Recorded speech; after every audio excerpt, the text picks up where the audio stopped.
Good morning, and thanks for joining us for another Talent Talk here at St. Jude Children's Research Hospital. My name is Sarah Strain. I'm the clinical recruiter here at St. Jude, and I'm here to speak with three leaders who are near and dear to me. They're our fantastic nursing team. I'll let you guys introduce yourselves.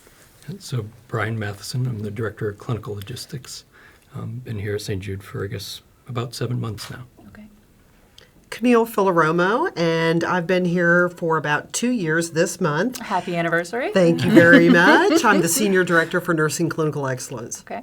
And I'm Robin Mutz. I'm the chief nurse. In April, I'll be here 2 years as well. Happy early anniversary. Perfect. So one of my favorite things is to hear about the career path that brought you here. So if each of you could take a minute to tell us about your career journey. So what brought you to St. Jude, what role you play in nursing today? Yeah, so, I have a little bit of a different journey than I think a lot of people, and you and I talked a lot about this when I first interviewed. I was in the for-profit environment of trauma and critical care for about the last 15 years, and we saw a lot of really variety of different things. Mm-hmm. But after a while, there's a lot of focus on metrics and a lot of focus on financial outcomes, and really I just wanted an area where I can really focus in on the patients and trying to do the right thing for the patient. Yeah. That's what really brought me to St. Jude. It was a completely different culture than what I've ever been a part of, and I was really looking for that next step in the culture and the organization and the mission of rather than just looking at financial metrics. Awesome. Wonderful. Right, Camille, how about you? Yeah, so similar story. I spent most of my career, about 28 years, basically, in adult critical care and trauma medicine and in the academic and for-profit environment. And I was really looking to renew my soul. It's a great place to do it. So I was very frightened when I first came here, just from the mission of the organization and thinking I was going to find something very different than what I did when I came on campus. I'm so thankful I did every single day, because it really has. This is the last half of my career, and I wanted to do something very different that was really focused on quality outcomes and a staffing department that was really, really focused on structural empowerment. Their voice is everything, and that's exactly what I found. That's great. That's great. Yeah. So I've been a nurse for a really long time. I've been a nurse for 41 years.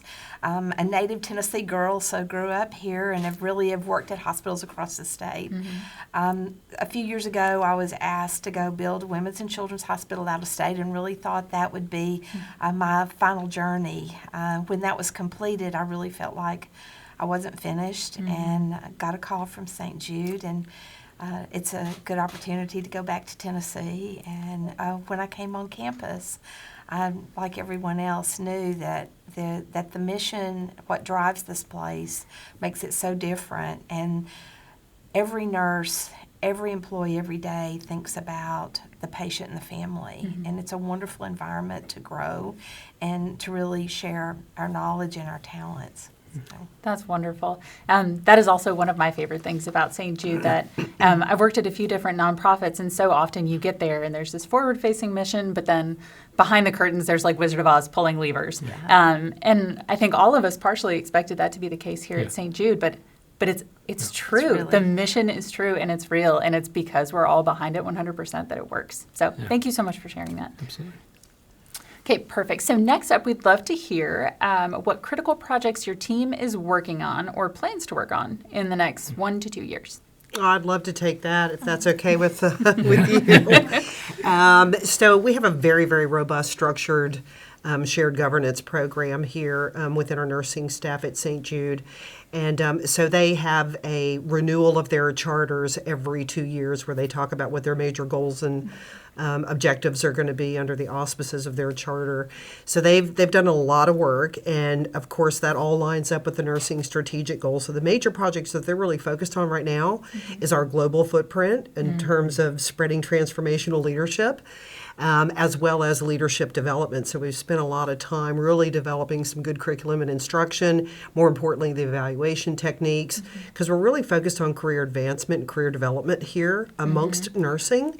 I'm proud to boast that, this is 89% BSN prepared nursing staff here, and we're at 52% certification rates, which is really, really strong. And that's not all folks that are expected to be certified under the umbrella of their actual work. So that's pretty strong stuff, and that's all coming from this structural empowerment that they have within there. So that's really our main focus right now.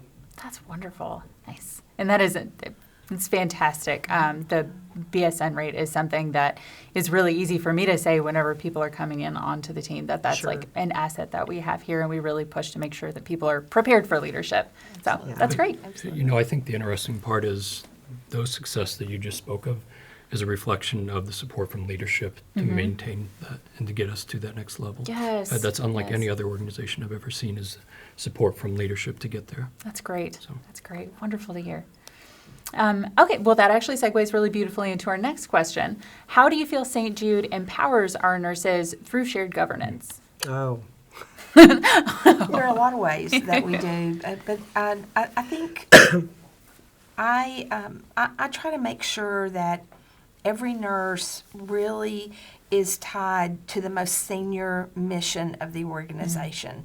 So our strategic plan is not a document that just lives on paper in the CEO's office. It's a living, breathing document that everyone has an opportunity to put their footprint and their handprints on, but yet all of our goals are tied to it. So my goal is the same goal that a staff nurse has. Yeah. There's no difference there because we're all part of one team.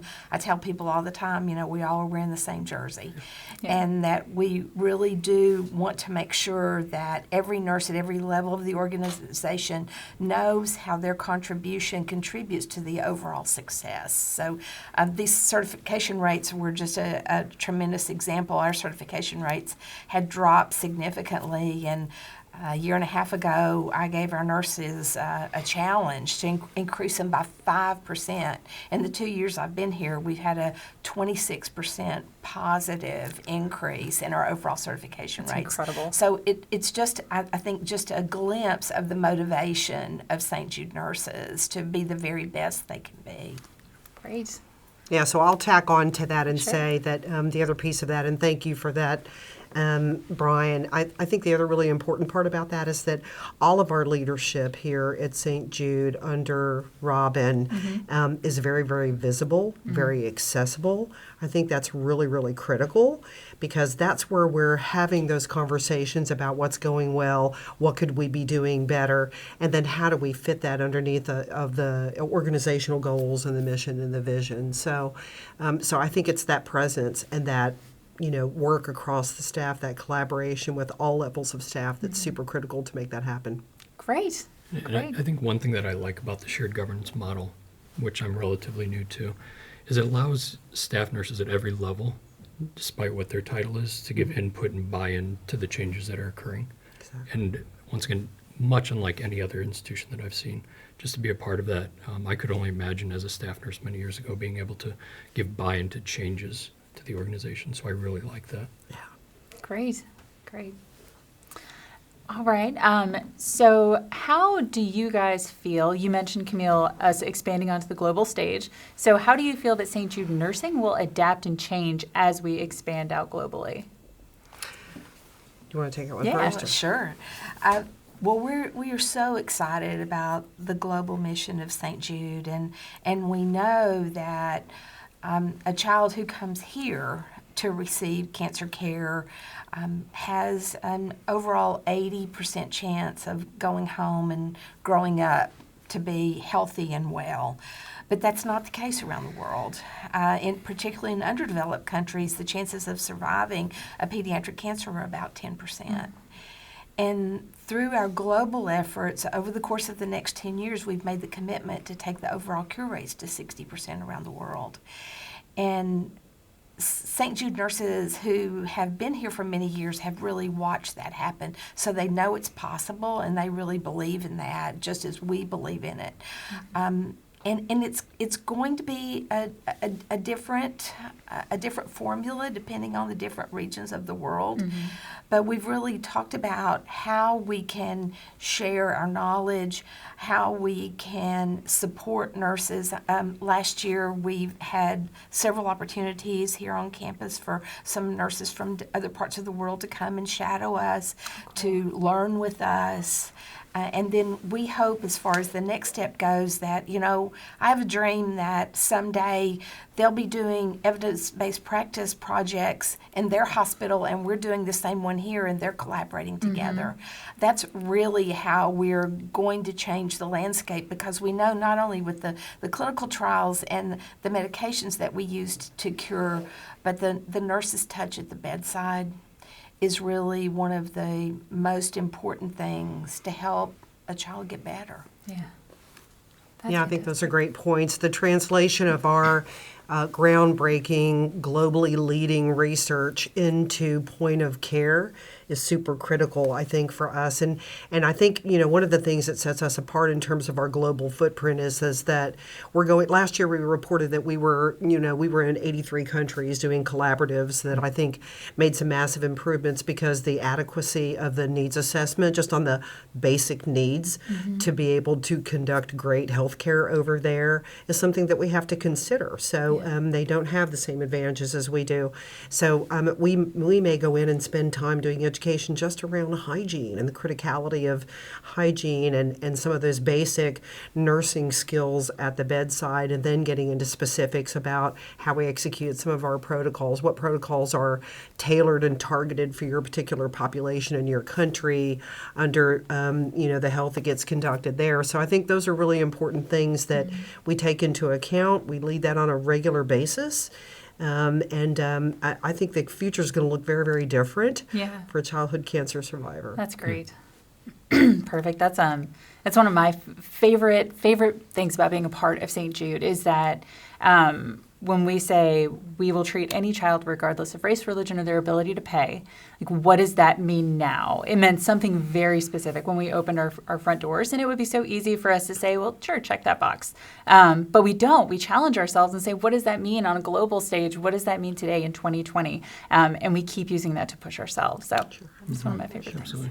Yeah. Perfect. So I would love to hear from you in what ways we partner with our service councils and parent advocates to ensure their best experience. I'd be happy to start. So as most of you know, we are beginning to do our new strategic plans for the years 2022 to 2027. So we're beginning to think about what's going to happen 5-7 years from now here at St. Jude. And in these subgroups, we have already started engaging our parents and families to ask, this is what we think our priorities are, and this is what we think we need to do. Does this resonate with you? How would you give us feedback about that? So I think really beginning at the highest levels of the organization with the guiding documents, that the parent-family voice is definitely present and very much in the forefront of our minds about how we provide care. We include patients and families in rounds. They are included in our councils. We have a variety of ways that we really work to hear the voice of the patient and family, regardless of what we're doing. We're building 2 new buildings, and we do have family advisors who are contributing to the design of the building. So we really try to include them at every level so that they can tell us, what adjacencies are important to you, how many bathrooms should we have, just the logistics of how do you get a sick child in a wagon and all the gear that they bring in and out the front door. I think we oftentimes take things like that for granted, but if you've ever tried to manage with a multitude of equipment and a child and all those kinds of things, actually thinking through from a parent's eyes how that would be is very, very important, and we really try hard to keep that at the forefront. We did a very interesting thing, and Camille can talk more about councils, but a year ago we had a concern brought to us from the families that they said the couches in the patient rooms are just really, really uncomfortable. And so we could have just gone and bought some new ones, but we didn't. We engaged one of the nursing councils and said, let's figure out the right way to do this. So they worked with a variety of vendors, got a variety of couches brought in. We let parents sleep on them and give us feedback. A couple of our employees actually laid on them when they were resting. And so we got a lot of people's feedback. But you know, it's all those little things, because for that, rest is so important. And the nurses led that, and they made the recommendation. And I'm very happy to say that all the new couches will be here next month. So that's great. Great. If you guys ever need another couch tester, I would like to volunteer for You're that in. job. We'll keep you in mind. We'll keep you in mind. Yes. That's a great example. Yeah, so again, that's another attestation to a really robust shared governance group. And we're really strongly tied to our Patient and Family Advisory Council. You know, it doesn't get any better when you involve the people that are at the root of where care is actually happening. And we aspired to a professional practice model called relationship-based care.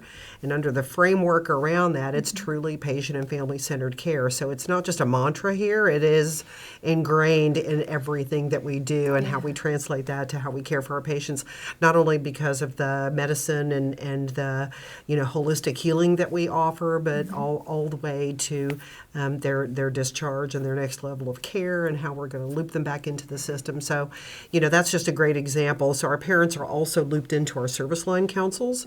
We have 22 sanctioned councils under our shared governance structure here, which is a little bit of a challenge because unbeknownst to a lot of folks, about 80% of our book of business is ambulatory. So it's constant touch points with our organization, in and out, multiple clinics, diagnostics, imaging, things of that nature.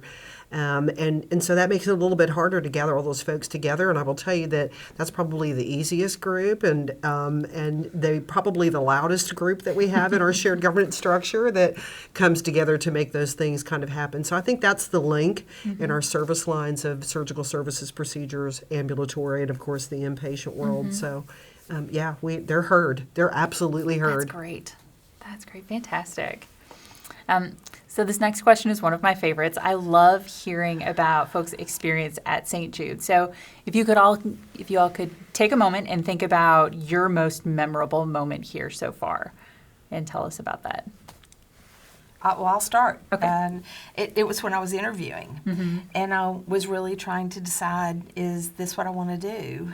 Because we all know when you move and you move your family and you give up a certain place that you're accustomed to, it's hard. And I was interviewing. It was the second round. It was the second day, and I was sitting in the cafeteria just resting for a moment in between the interviews. And there was a mom and next to me, and she had a child who was obviously having just a terrible day. And for those of us who've had children, you know, when a 2-year-old melts down, they definitely melt down. And this child, complicated not only by being 2, but not being well. And it was kind of amazing that there were nurses and doctors and others who came around that family, called that child by name. One of the physicians picked the child up and held them, and the nurse helped the mother gather up her things and what was left of their lunch and to get them back to wherever they needed to be. The child stopped crying, immediately was calmed, and it just made me realize that there's something really special about this place, where, you know, that people stop their busy day to quiet and comfort a child who's having a bad day. So it sealed the deal for me, for sure. That's great. That's great. That's such a good story. That's one of my favorite things about St. Jude is that the K Cafe is somewhere that everybody goes to eat. We don't have like a special doctor's lounge and an HR lounge. That'd be cool if we did. But everyone goes to the K Cafe to eat. So we are all just so constantly immersed in the mission of the work we do. So it's fantastic. Oh, absolutely. Yeah, the bench to bedside, I think, means a lot. So whenever you go to a new place, and I was about a year into my tenure here at St. Jude, and I got to meet a family. I'm from Huntsville, Alabama, so I got to meet another family from Huntsville. And so we just talked a lot, had a lot of common folks that we knew and friends and things of that nature. And so I kind of followed this child throughout her stay and the family, the mom and dad during this day. And so, the patient did very, very well, moved on to the next stage of their care, next level of their care, back to our affiliate in Huntsville. And then when they came back for a check several months later, I was walking to another building across campus, and I heard my name being yelled from across the campus, and I thought, who would be yelling my name across this campus? Like, nobody does that. And here was Dad with his little girl and walking across the parking lot and said, hey, just wanted to come and hug you. And I think for me, that was at the moment, because I don't do direct care every single day. It's tough in leadership. Yeah. I mean, you get it by osmosis. I get to do observations and dress out and things like that, but not to follow a child like many of our clinicians have that advantage to be able to do. And so to have that connection, I thought, this is just reassuring. This is why I'm here. Yeah. Because nothing is better than that. That hug was the best hug I've had since my little boys were little. So it was a great feeling. That's great. That's great. Brian, how about you? Yeah, I think I resonate with both of you guys. I've had some pretty amazing experiences just within my short time here. One during the interview process, but moreover, the one that really I remember is more kind of what you had mentioned, Camille. My first week and a half or so here, I really just spent some time working and kind of spending some time with one family in particular, following them through the clinic process and seeing some of the struggles and some of the successes that they had, and really understanding that close relationship that they had with not only the clinicians, the nurses, just even the staff that are around them every day. And once again, being in leadership, sometimes you can get removed. And it really helps us to really focus in on why we're here. And it solidified my decision of this is the right place, because it's really focused on the patient, focused on the care, and once again, not focused on all the other metrics that we often tend to think of. So, Yeah, that's fantastic. Perfect. Right, so now, or in just a few minutes, we're going to take questions from our audience. We have one more question, then we'll go back. And so if you guys watching have any questions for us, please feel free to take time to type those in, and we'll go ahead and get started. Okay, so first off, are there any plans to allow current nurses at bedside to assist with global disseminations of nursing standards of care? And if so, can you share any of the plans or ideas? I was totally going to try and take credit for that question. That is not my question. That is from someone at home. I don't want them being like, hey. That's awesome. But yeah, so do you guys want me to read that again since I completely digressed? Please read one more Okay, time. sure. Are there any plans to allow current nurses at the bedside to assist with global disseminations of nursing standards of care? And if so, can you share any of those plans or ideas? So it's very early. We have just hired a new director of global nursing. Yay. She will be joining us in April. We're very excited about that. As part of our overall strategic plan, we are doing a global strategic plan, and there is a nursing subset of that. So I don't know what the tactics will be yet, but there definitely will be opportunities, and without a doubt, we will engage the staff nurses because they are our clinical experts. Yeah. And the people that we really want to help disseminate the knowledge. I foresee that there'll be a lot of opportunities. We just haven't worked out the details yet. I think as the strategic plan evolves and really grows, it will guide us. And like I said, I think it will be different in different regions of the world depending on where they are. Great. But have every intention of including the staff nurses. Absolutely. So. Oh, absolutely. So I agree. And to some extent, the only thing that I will say about our global dissemination of some of our great care standards in nursing. We've already started that process. We are already there. We're doing that. Like I said, last year there was a reported collaboration across 83 different countries in some fashion. We have larger alliances, some in Central South America, Uzbekistan. I mean, so we're already with a pretty significant presence with some of this work. And like I said, some of it starts with just basic hygiene and basic standards of nursing, how you go through the assessment process. So I think more to come on that, and it certainly will evolve over the next couple of months. We'll know a little bit more about that direction and how it fits with the organizational mission. We're in that planning component now, and of course, waiting for our new director. Yay, which we're super excited about. All right, perfect. Next, if you could talk about what leadership competencies will be needed to ensure continued success as leaders in the next 5 years. Oh, that's such a good question. That is a great one. Right? You want to start? Sure, I can talk about that one. So I think leadership's like everything else across all levels of nursing is going to have to evolve. I think one of the things that we're going to have to really concentrate on is succession planning. So I think nursing as an industry has not done a great job with that over the past couple of decades. And in fact, I've been in corporations that have just kind of, hey, you're a great nurse, you should be a manager, and there's a few little steps in between to really give them the tools that they need to be great, successful managers.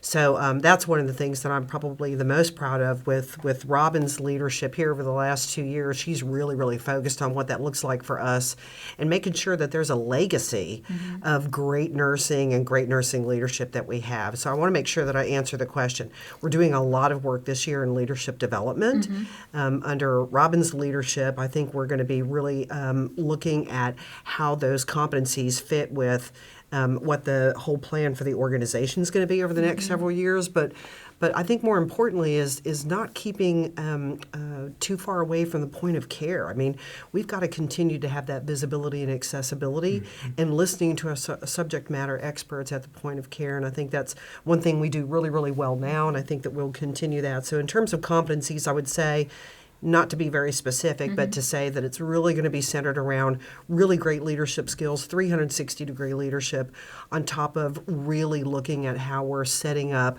that next group of leaders right behind us to carry the torch. No, I agree, and I think we've really worked hard to hire people into this team with a variety of competencies, and Brian is pretty. He doesn't tell us about it, but Brian brings a very amazing skill set to this job that was really one of the reasons that we recruited you, but also because I think we can't continue to think that nursing is going to be the same way it's been forever. So you can tell us about your skill set. So. Gladly, absolutely. But I think a lot of it goes back to what you were saying. Is succession planning, right? A mark of a good leader is measured by those that kind of surpass them as leaders. And that's one of the reasons why I'm dedicated to this team, because I have two great leaders that are really showing me the ways, not only through transparent conversations, but also pushing me to get to that next level and saying, well, what's your next step? What are your next goals? What are your next degrees? What's your next certification? And that's something that I think is really important within an organization. But I think probably to your point, Robin, I bring maybe once again a different skill set as not only a nurse but an advanced practice nurse. So I'm able to look at it from a clinician standpoint, from a medical staff standpoint, a leadership standpoint, a nursing standpoint, and I really like that aspect. But also I try to bring in my military background because I think the military is really good about building leaders. Sometimes they can do it in different ways, and I don't think that it's always the right way. But certainly here, I think I can bring a lot of those aspects to our leadership program. And hopefully I'll continue to do that for some time with your guys' guidance. So. Those are great points. And we have a lot of Leadership Academy opportunities here, not only internally from the organizational perspective, but also within nursing, where we're constantly looking at continuing education for leadership opportunities.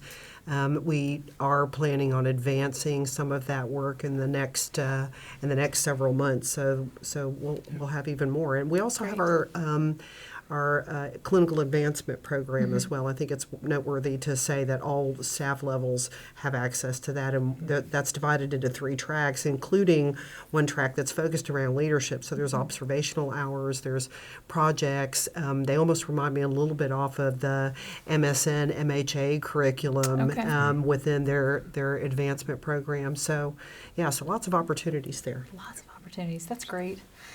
So we have 1 minute left. So this is the lightning round. If you could talk about what support services are available for your nurses. Support services. Sure. Resilience, perhaps? Oh, that's a good one. Resilience Yes. for Thank compassion you. fatigue. Yeah. Thinking about that, we have a pretty robust resilience and stressful events, or the RISE program, which is available for all of our nurses, where they can make an anonymous call and get assistance there. Just debriefings for compassion fatigue. We have a very, very strong spiritual team that will also provide services as well.